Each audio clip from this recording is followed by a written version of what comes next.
Baruch Spinoza, also known by his Latin name Benedictus de Spinoza, was a philosopher of Portuguese Jewish origin who lived from 1632 to 1677. He was born in Amsterdam in the Dutch Republic and became one of the most important and radical thinkers of the early modern era. Spinoza was deeply influenced by philosophers such as Stoics, Thomas Hobbes, René Descartes, and Ibn Tufayl. His ideas helped shape the Age of Enlightenment and had a major impact on philosophy, biblical criticism, and modern political thought. Spinoza came from a Jewish family that had fled Portugal to escape persecution and settled in the more tolerant Dutch Republic. His father was a wealthy merchant in the Portuguese Jewish community of Amsterdam. Spinoza received a traditional Jewish education, learning Hebrew and studying the Torah. However, as a young man, he began to question the teachings of his religion and the authority of the rabbis. Because of his unorthodox views, he was expelled from the Jewish community in 1656. After this, Spinoza gave up religious identity altogether and dedicated his life to philosophy and science. He supported himself by grinding optical lenses and gathered a small group of friends and students who shared his interest in reason and truth. Spinoza avoided publishing much during his lifetime to escape censorship and persecution. His most famous works were released anonymously or after his death. In his theological political treatise, he argued that the Bible was not divinely inspired but a human document that should be studied critically. He also said that religion should not control politics and that a free democratic state must separate faith from government. His other major book, Ethics, presented a revolutionary view of God and nature, suggesting that God and the universe are one. Spinoza rejected traditional ideas about heaven and salvation, instead encouraging people to find happiness and freedom in understanding themselves and the world. His philosophy emphasized reason, morality, and freedom of thought, laying the foundation for modern secular and humanist ideas. Spinoza's ideas covered almost every field of philosophy, including ethics, logic, metaphysics, and political theory. After his death, his friends published his complete works, which inspired thinkers for centuries. Modern scholars view him as one of the founders of modern thought. The writer Rebecca Goldstein once called him the renegade Jew who gave us modernity. Spinoza's family had a long and difficult history. His ancestors were Jews who were forced to hide their faith in Portugal during the Inquisition. His grandparents eventually fled to France and later to Holland. His father, Michael, became a successful merchant and community leader in Amsterdam. Michael's first wife, Rachel, died young, and he later married Spinoza's mother, Hannah Deborah. Baruch was born in 1632, the third of 5 children. His mother died when he was 6 years old, and his stepmother, Esther, raised him. Spinoza's family lived in the Jewish quarter of Amsterdam, near the synagogue and close to Christian neighbors, including the painter Rembrandt. After his older brother Isaac died, Spinoza was expected to take over the family business, but he chose instead to follow his passion for learning and philosophy. Later, most of his surviving family members moved to the island of Curaçao after his death. Spinoza's life was marked by courage, independence, and a deep belief in reason. Though he was rejected by his religious community, he remained devoted to truth and understanding.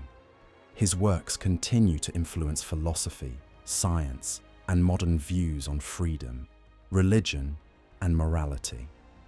Through his mother, Spinoza was related to the philosopher Uriel da Costa. who had caused great controversy in Amsterdam's Portuguese Jewish community. Da Costa questioned both Jewish and Christian beliefs, claiming that their teachings were created by humans rather than revealed by God. Because of his views, he was twice expelled by the rabbis and publicly humiliated.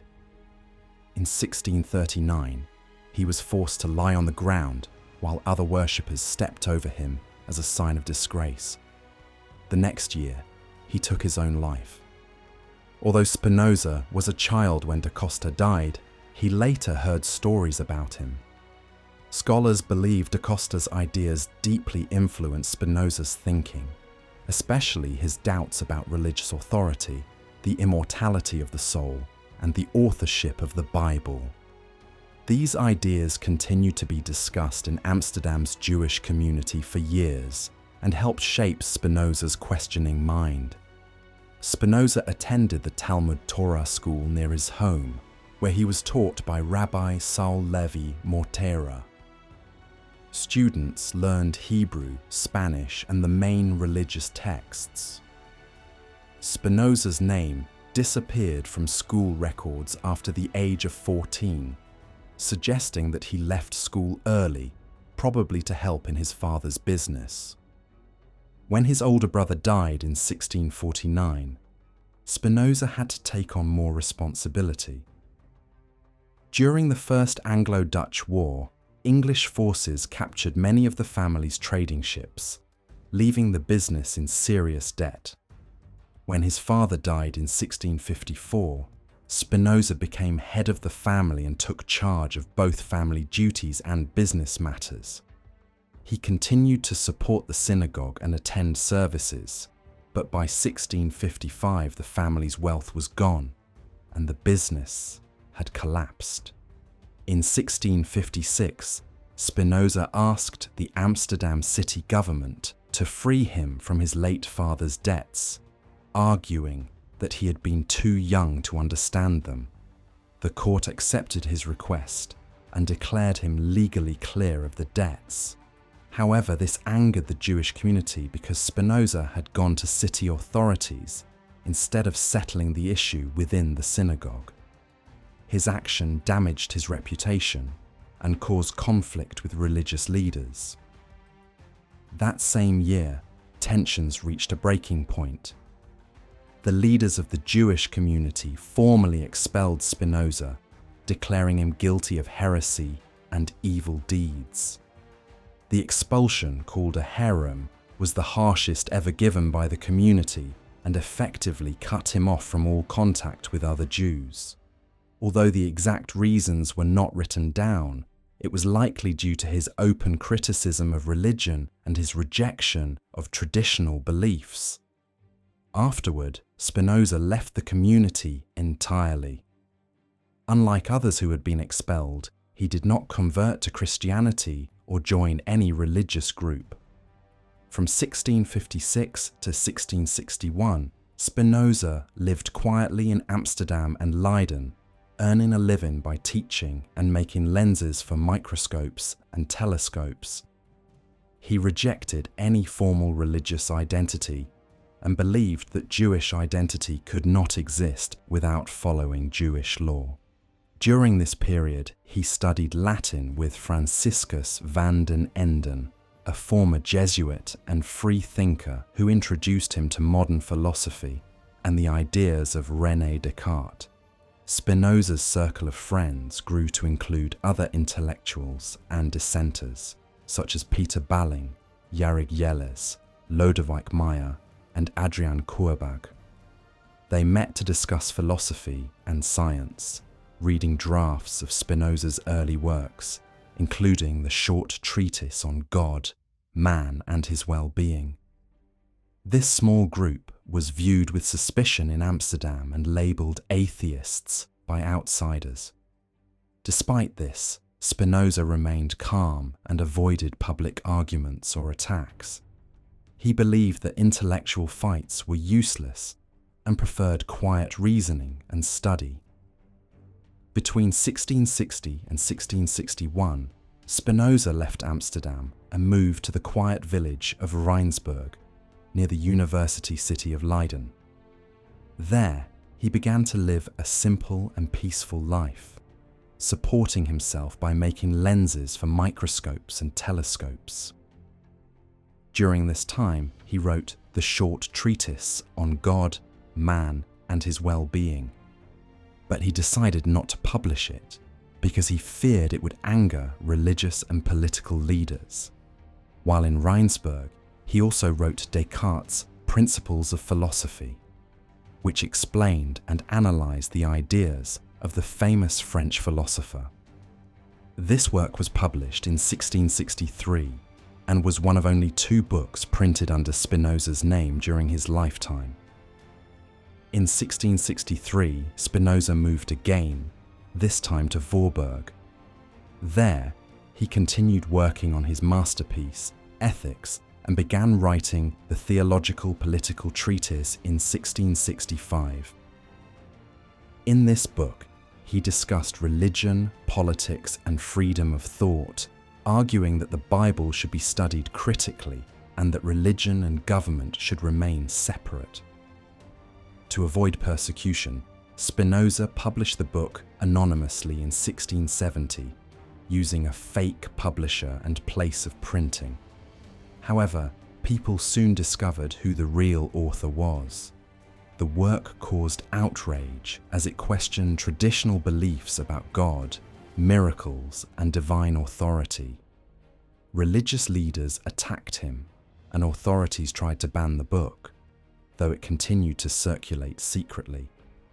In 1670, Spinoza moved to The Hague, where he lived for the rest of his life. He became more well-known and received visitors from across Europe. He also worked on several new writings, including Tractatus Politicus, a book about how governments can best serve the people, and a Hebrew grammar that aimed to help scholars understand the Bible more clearly. Spinoza turned down an offer to teach philosophy at the University of Heidelberg because he feared it would limit his freedom of expression. Spinoza exchanged many letters with other thinkers, scientists, and philosophers. He corresponded with Peter Serrarius, who supported him after his expulsion from the Jewish community, and with Henry Oldenburg, the secretary of the Royal Society in London.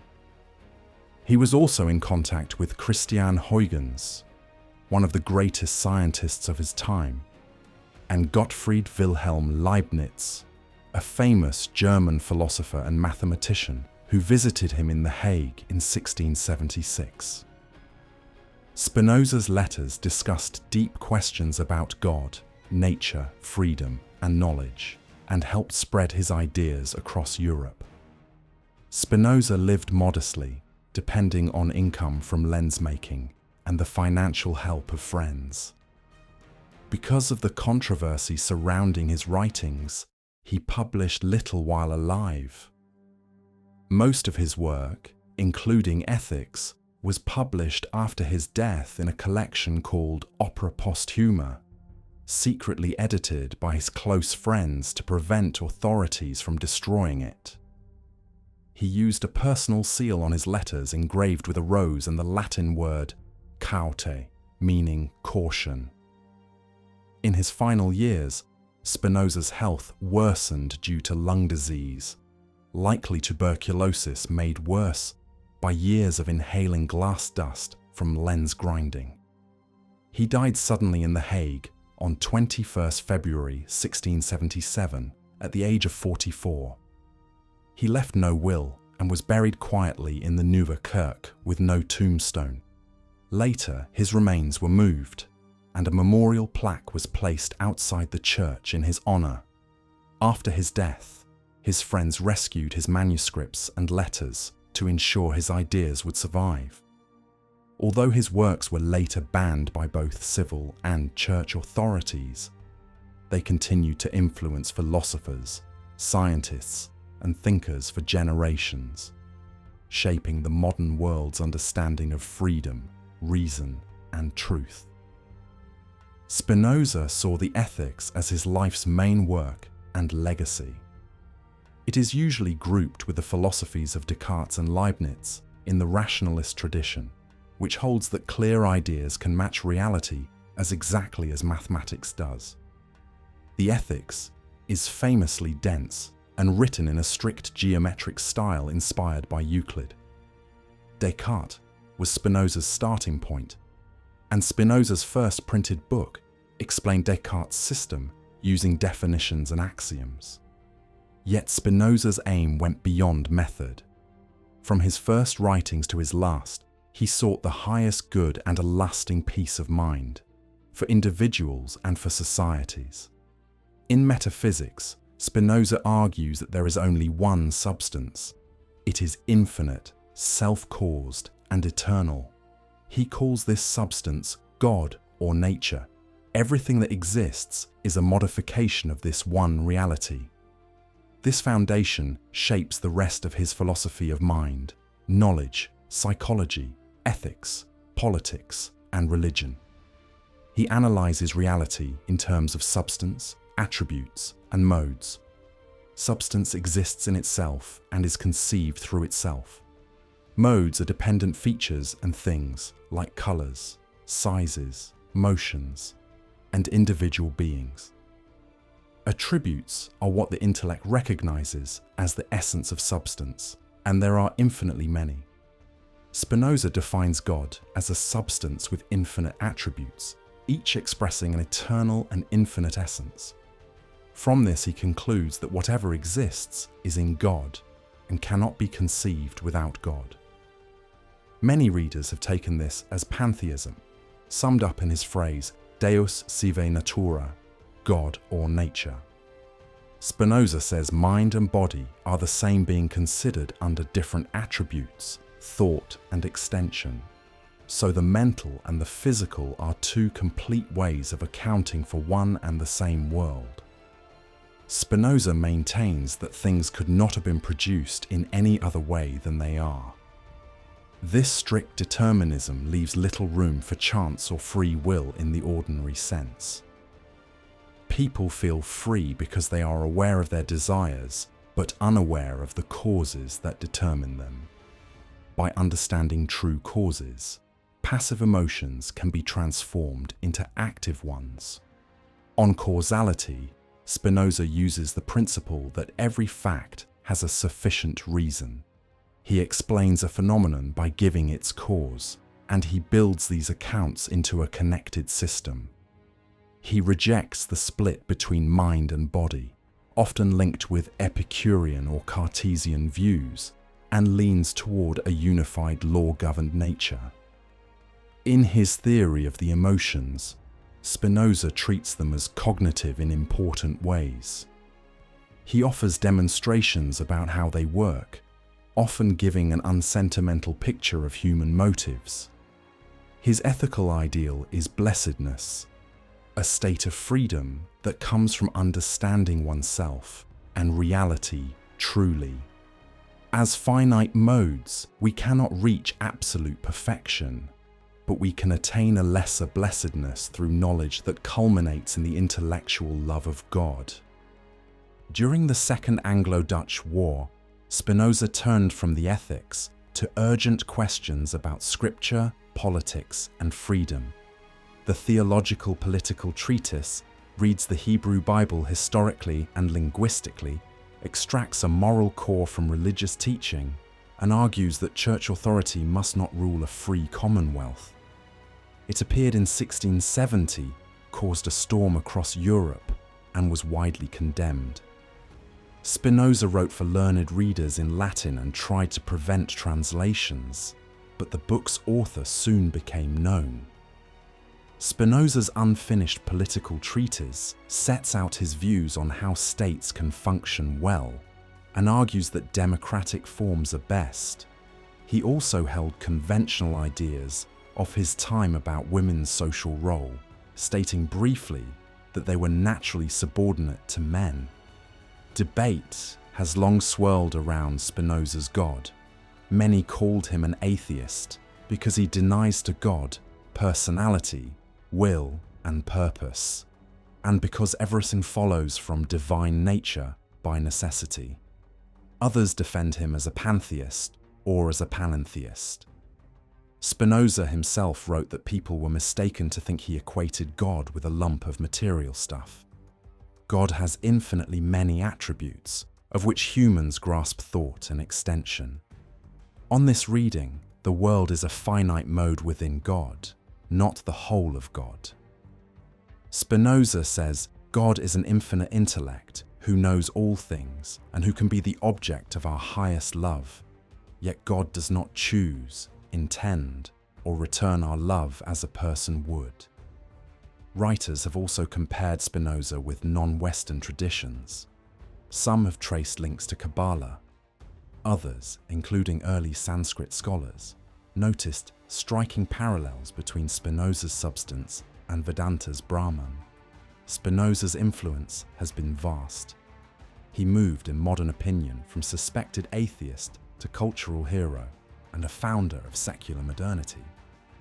Goethe, Kant, Hegel, Fichte, Schelling, Heine, George Eliot, Nietzsche, and many others wrestled with his ideas.